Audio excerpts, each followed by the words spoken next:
Untuk pertama kalinya, Batas Dimensi kembali lagi. Setelah hibernasi sekitar beberapa tahun, akhirnya saya sendiri kembali lagi nih untuk upload ke Batas Dimensi. Selama beberapa tahun ngilang, wah, perjalanan spiritual saya luar biasa ya. Banyak keilmuan yang saya pelajari, banyak pengalaman spiritual baru, banyak pelajaran kehidupan juga yang saya pelajarin yang nantinya akan saya share dalam channel Batas Dimensi. Tapi sebelum saya membahas semuanya, sebelum saya membahas tentang perjalanan spiritual saya akan sharing terlebih dahulu tentang sebuah ilmu penciptaan. Tapi ini rahasia ya.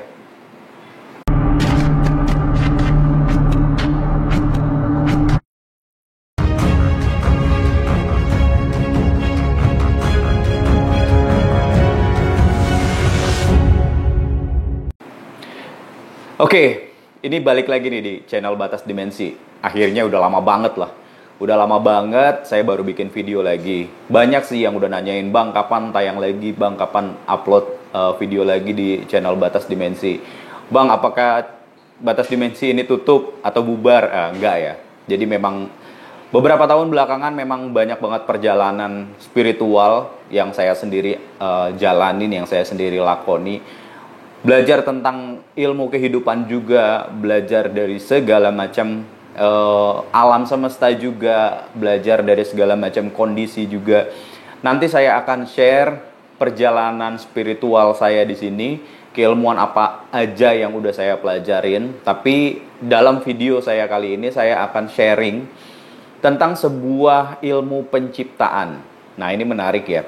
Apa sih sebenarnya ilmu penciptaan? Apakah itu sebuah ilmu yang ngawang-ngawang, ataukah ilmu yang mistis banget, ataukah apa sebenarnya ilmu penciptaan itu? Oke, sebenarnya dalam dunia ini ketika kita ingin menciptakan sesuatu, atau ada orang yang menyebut itu sebuah materialisasi, atau orang menyebut itu sebuah doa yang terkabul atau yang terwujud, sebenarnya itu ada kuncinya ya. Nah, di sini kuncinya saya akan sharing, saya akan bagi kepada Anda.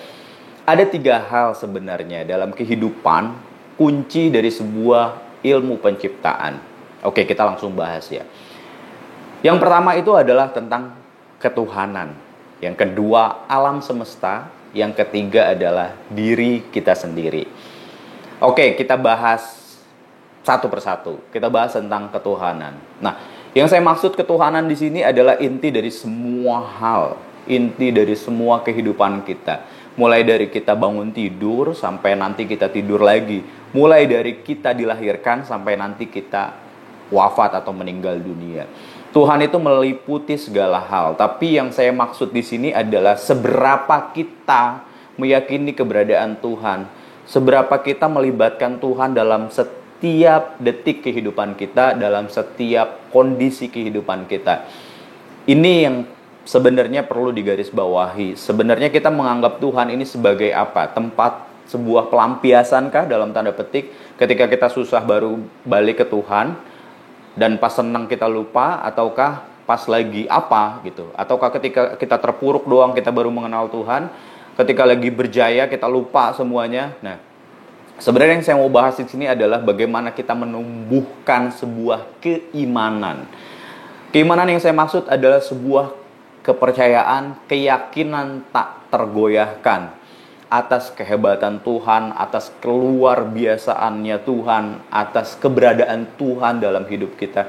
Kita meyakini 100%, bahkan 1000%, bahkan 1.000.000%, atau bahkan tak terhingga persen. Seberapa kuat keimanan kita tentang ketuhanan? Bagaimana kita meyakini bahwa Tuhan itu memang memelihara kita dari kita lahir sampai kita mati nanti. Bahkan orang-orang terdekat kita, bahkan sekitar kita bisa menghidupkan kita.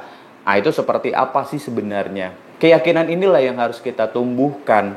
Keyakinan terhadap Tuhanlah yang harus kita tumbuhkan. Keimanan tak tergoyahkan inilah yang harus kita hidupkan dalam kehidupan kita untuk menggapai sebuah ilmu penciptaan. Karena ini adalah sumbernya. Ini kunci pertama yang kita harus lalui, yang kita harus bisa, yang ini gak ada tawar-menawar lagi. Kita harus menguasai tentang ilmu ketuhanan. Bagaimana kita mengenal Tuhan itu sejauh mana, bagaimana kita mengimplementasikan kehebatan atau keajaiban-ajaiban Tuhan di dalam kehidupan kita. Ini saya tidak berbicara pada satu agama manapun, tapi saya berbicara tentang manusia berketuhanan, bahwa ada satu zat yang itu maha luar biasa segalanya. Ini harus teman-teman perhatiin, ketuhanan, keimanan, keyakinan kita terhadap Tuhan itu sendiri. Itu kunci yang pertama.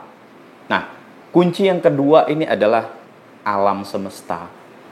Apa sih maksudnya alam semesta? Ya, kita sudah tahu, kita meyakini, kita mempercayai, kita memang menempati di alam ini adalah alam semesta.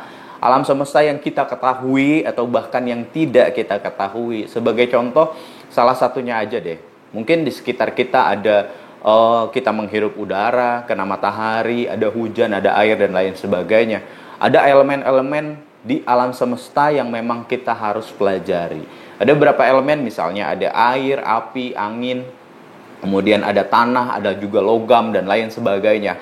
Ada beberapa unsur yang jika Anda semua pelajari, beberapa unsur ini ya, saya bilang, beberapa elemen ini ketika Anda pelajari dan Anda bisa mengetahui rahasia di dalam beberapa elemen tersebut, maka juga Anda bisa menguasai ilmu penciptaan. Akan tapi ini juga harus sejalan nih, harus balance nih antara kita menjaga dan juga merawat alam semesta itu sendiri. Apakah sebenarnya alam kita saja yang hanya kita tinggali nih, alam dunia yang kita tinggali, ataukah ada alam-alam lain? Beberapa ada yang pernah saya baca, ada sebenarnya 13 dimensi yang ada di dunia ini. Entah kita ini alam atau dimensi keberapa, atau ini sebenarnya batas dimensi ya, bukan ya. Jadi ada rahasia alam semesta yang harus kita kaji sebelumnya, yang kita harus pelajari sebelumnya. Nggak usah jauh-jauh dulu di sekitar kehidupan kita. Bagaimana ada sebuah gravitasi, ada sebuah udara, ada sebuah sinar matahari, ada bintang, ada bulan, yang itu semua kita harus pelajari, harus kita kaji. Ada makna yang tersirat dari berbicaranya alam semesta. Ini yang harus kita dapat juga maknanya. Ini yang harus kita kaji, yang kita perlu tahu rahasianya. Begitu juga elemen-elemen yang terkandung di alam semesta. Itu kunci untuk ilmu penciptaan yang kedua. Nah, kunci ilmu penciptaan yang ketiga ini adalah diri kita sendiri. Nih, kalau kita sudah mengenal sangat dekat dengan Tuhan, kita mengenal rahasia-rahasia alam semesta, tugas terakhir adalah kita mengenal diri kita sendiri. Seberapa jauh sih kita mengenal diri kita sendiri? Nah, kalau kita bingung mempelajari atau mengenal Tuhan itu seperti apa, sebenarnya langkah yang paling awal yang kita harus kenal adalah kita mengenal diri kita sendiri. Siapa orang yang mengenal dirinya sendiri, maka dia akan mengenal Tuhannya. Jadi kita bisa mulai dari diri kita sendiri dulu. Kita mengerti sebuah hal baik dan hal buruk. Apakah kita bisa konsisten? Kita bisa terus-menerus berpegang teguh pada sebuah kebaikan dan kebenaran? Ataukah kita malah terkecoh dengan sebuah kejahatan dan ketidakbaikan? Sebagai contoh ya, kalau baik itu harus bangun pagi-pagi, kenapa kita memilih untuk tidak bangun pagi-pagi? Itu juga sebuah hal yang memang harus kita upayakan gitu loh. Kita meyakini, bukan cuma meyakini tapi kita lakukan. Kemudian ada beberapa hormon dalam tubuh kita. Fungsi dari hati itu bagaimana, fungsi dari paru-paru itu seperti apa, darah bekerja di dalam tubuh kita itu seperti apa, bagaimana oksigen yang masuk seperti apa. Kita mempelajari, walaupun tidak semua hal ya, tapi kita mengetahui beberapa poin penting yang ada dalam tubuh kita. Jangan-jangan yang terjadi dalam kehidupan ini bukan mistis, tapi memang itu reaksi di dalam tubuh kita. Ada beberapa hormon ya, semacam endorfin, kemudian dan lain sebagainya teman-temannya ya. Itu juga perlu teman-teman atau Anda pelajari. Seberapa hebatnya mereka, zat kimia yang dihasilkan oleh tubuh kita sendiri, itu juga akan menghasilkan sesuatu yang sangat luar biasa. Mungkin kalau ada beberapa keilmuan yang menyebut itu cakra, itu sentral energi dalam tubuh kita. itu mistis, bukan. Saya katakan itu bukan. Itu memang ada di dalam tubuh manusia. Itu bisa berbentuk hormon ataupun kelenjar ya di dalam tubuh manusia. Itu yang perlu Anda pelajari juga. Itu yang perlu Anda kaji juga. Apakah kita sudah bisa berbicara terhadap diri kita sendiri? Kita bisa mengontrol pikiran kita sendiri? Apakah kita sudah mengenal alam bawah sadar kita? Apakah kita sudah mencoba masuk ke dalam kolbu kita? Itu juga pertanyaan yang harus kita jawab. Ketika teman-teman atau Anda dapat menguasai ilmu tentang ketuhanan, ilmu tentang alam semesta, dan ilmu tentang diri sendiri, bagaimana kita bisa mengenal diri sendiri, maka lengkap sudah, Anda sudah menguasai ilmu penciptaan.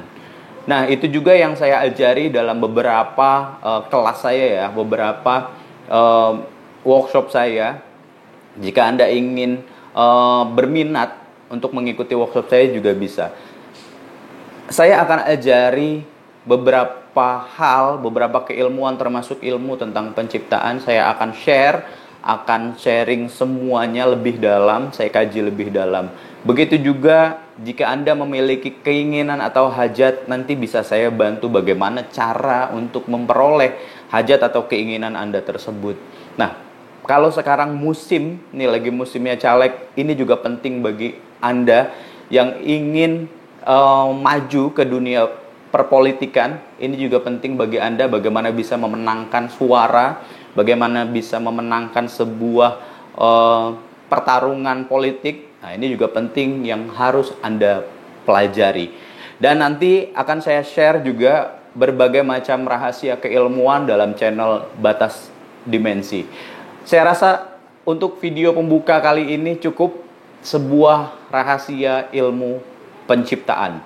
Terima kasih sudah menonton dan kita ketemu lagi dalam video selanjutnya di channel Batas Dimensi.